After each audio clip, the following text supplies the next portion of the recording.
A pleasure to meet all at last, and welcome back once again to HJN Season 5. And so, for this instance, I would like to take us into a different direction, at least for some time at least. So, for 2676, we'll be talking about glyphs. Some might wonder what even are glyphs. Well, they actually are a graphical representation that correlates to different things in life. Letters, numbers, symbols that show up in a certain font, and they can represent various actions. Such actions can be included but not limited to a good variety of different common representations.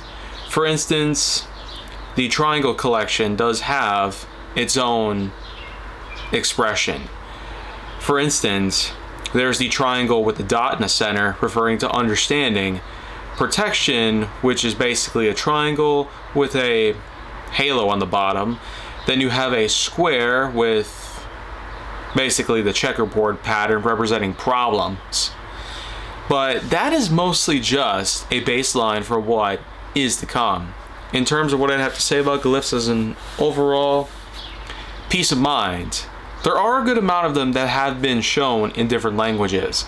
Some have more distinct shapes and some have more distinct designs, but either way you look at it, the glyph was ultimately one of the most recurring things in life in correlation to different actions.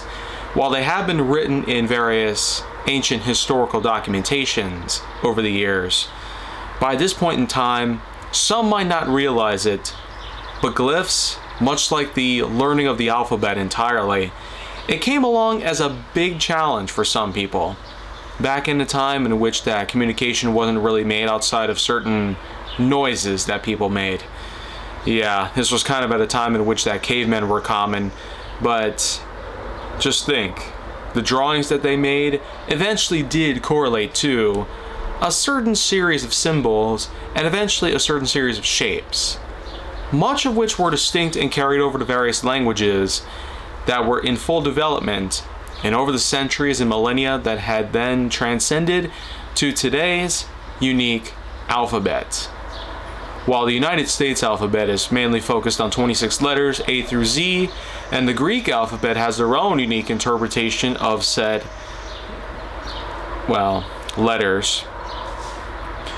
It's still important to know that the glyph was still an important piece when it came to the development of languages. And while it's more of a series of symbols or insignias that connected to different actions, the thing is that glyphs, or ligatures even, they were kind of a big necessity in terms of understanding how the language itself worked and how the system was ultimately put together that eventually led up to today's alphabet. A system that still carries on in the education system and beyond. So you could say that while glyphs are more of the pictographic representation of lettering and linguistic situation, it's still something quite significant in history, as much as the alphabet entirely.